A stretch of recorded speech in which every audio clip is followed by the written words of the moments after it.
Alright guys, how's it going? This is episode 2 of my Java plugin tutorial, and in this video we're just going to be going over how to create an event and what events basically are. So the way that Bucket and plugins work is they have these things called events, and normally in Bucket or in basic Java you are the one that's calling functions. For example, if you wanted to add 2 and 2, you might want to create like a function like public int add, and you have like int a, int b, and then you do return. Like, this is just a very stupid example. Normally you just want to do a plus b, but that's just an example. Now events, however, are sort of like an opposite of this. Instead of you calling the function, this is Bucket calling your function. This lets you listen to certain events. So for example, if you wanted to listen to when a player joins the server, you want to create a function. You can name it whatever you want, but I'm going to do like something like player join. And then here is the constructor, and the constructor is telling Bucket which event you are listening to right here. So player join event is one of the many events. You can actually find a list of all the events by looking at the Java doc, but for now we can just look at all the player events. So for example, it's going to be like a player teleport, player sneak, player sprint, if the player's kicks, if the player breaks an item, if the player like freaking moves. So for now we're going to be listening to player join event, and then event is the name of what we're calling the whole entire object. You can call it E. Most people call it E. I call it event usually, just personal preference. Make sure you name your variable something simple and easy to understand, please. For now, we're going to be getting the player. We are calling the event, and we're getting the player from that event. So event.getPlayer, and then this thing, the variable event, has a function called getPlayer, and that returns an object of player. Probably could do a better job of explaining it, but I'll have to tackle that later on if you guys still need help with that.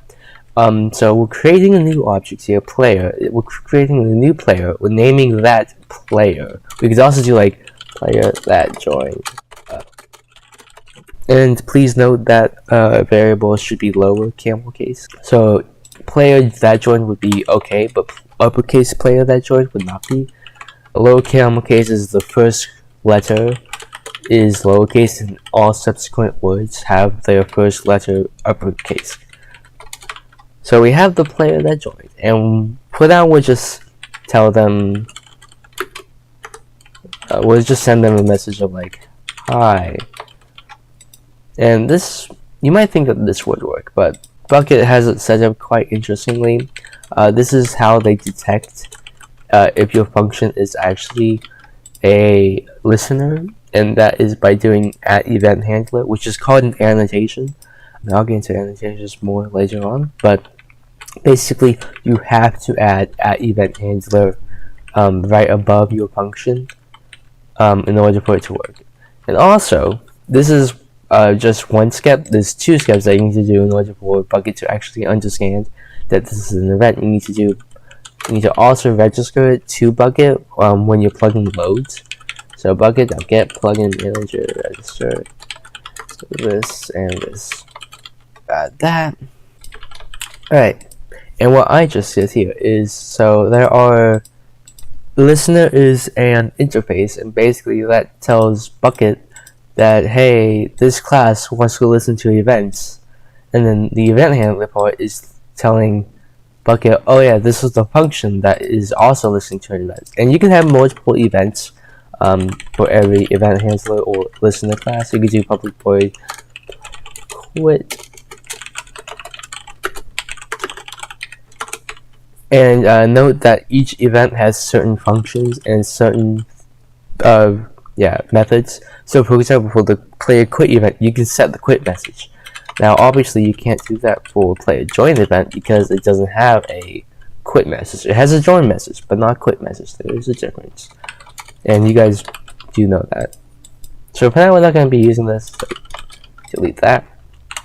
Oh, and this is of course assuming you have your plugin already set up. You should be able to, it should have a log message.